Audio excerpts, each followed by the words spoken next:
আসসালামু আলাইকুম। দেখতে দেখতেই চোখের পলকের মধ্যেই মনে হলো রমজান মাসটা শেষ হয়ে গেল। একদিন পরেই ঈদ, পৃথিবীতে থাকা জীবিত মানুষগুলির জন্যে আনন্দের দিন। কিন্তু যারা পৃথিবীতে আমাদেরকে ধন সম্পদের মালিক বানিয়ে টাকা পয়সা, অর্থবিত্ত এগুলি দিয়ে দুনিয়া থেকে বিদায় হয়ে গিয়েছে, তাদের জন্য একটা কষ্টের দিন বা কষ্টের সময়ও বলতে পারেন। আজকের এই ভিডিওটি হয়তো একটু অন্যরকম ভিডিও, এটা কৃষি বা খামার রিলেটেড কোনো ভিডিও না, চাইলে হয়তো আপনি স্কিপ করতে পারেন। এখন যে জায়গাটা মাপামাপির কাজ চলছে, এখানে আমার দাদা এবং আমার দাদির কবর রয়েছে। আজ থেকে অনেক বছর আগে ওনারা দুনিয়া থেকে বিদায় নিয়েছেন। এই জায়গাটা আমরা দীর্ঘদিন পর্যন্ত বাঁশের চটি আছে, এই চটি দিয়ে সুন্দর করে বেড়া দিয়ে আটকে রাখতাম, কিন্তু যেহেতু এটা গ্রাম, অল্প কয়েকদিন পরেই সেটা ভেঙে যেত, জায়গাটা গরু ছাগলে নষ্ট করতো, এখান দিয়ে মানুষ হাঁটাচলা করতো, যে কারণেই এই জায়গাটাকে সংরক্ষণ করার জন্য আজকের এই কাজগুলি আমাকে করতে হচ্ছে। আপনারা হয়তো জানেন এই কাজগুলির সাথে আমি অনেকভাবেই জড়িত, যে কারণেই হচ্ছে আমার কাছে মনে হয় এগুলি যদি সংরক্ষণ করা না হয়, দীর্ঘদিন পর হয়তো আমরা এগুলি ভুলে যাব এখানে কবর ছিল। আর দুনিয়াতে থাকা জীবিত মানুষেরা ভুলে যাওয়া মানুষের জন্য দোয়া করে না, আমার কাছে এটা খুব ভালোভাবেই পরিষ্কার। এ কারণেই এই কাজগুলি আমাকে বাধ্য হয়েই করতে হচ্ছে।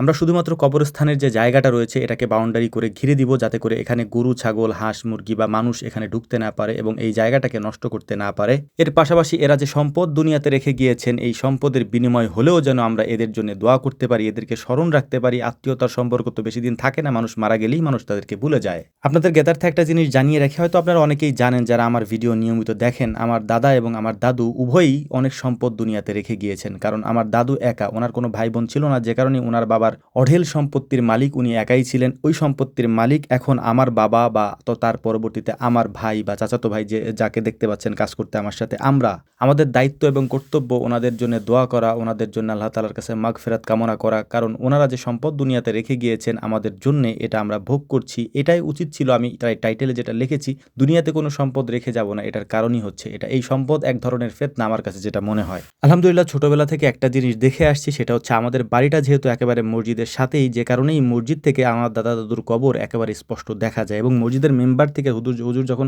খুতবা পড়েন তখন একেবারে কবর দেখা যায় ওখান থেকে। ছোটবেলা থেকে আমি একটা জিনিস দেখেছি, কবরের চিহ্ন যদি না রাখা যায় বা কবর যদি এইভাবে ঘিরে না রাখা যায়, আমরা কিন্তু আগেই বলেছি কবর কিন্তু আমরা পাকা করছি না। কবর যে জায়গাটা আছে বা বাউন্ডারিটা আছে বা কবরস্থান যেটা আছে, সেটাকে আমরা ঘিরে রাখছি, যাতে করে এই কবরস্থানের ভেতরে কোনো ধরনের গরু ছাগল এগুলি ভিতরে ঢুকতে না পারে, জায়গাটা যাতে নষ্ট না করতে পারে। এটা আমি বারবার বলছি কারণ এটা নিয়েও হয়তো কন্ট্রোভার্সি হতে পারে। অনেকে বলতে পারে যে ভাই কবর কেন পাকা করলেন? আমরা কবর পাকা করছি না, এখানে যেহেতু একাধিক কবর রয়েছে, ওই একাধিক কবরগুলিকে আমরা একটা বাউন্ডারির মধ্যে রাখার চেষ্টা করছি, যাতে অন্য কিছু এসে এটাকে নষ্ট না করে, যেটা দীর্ঘদিন ধরে হয়ে আসছিল।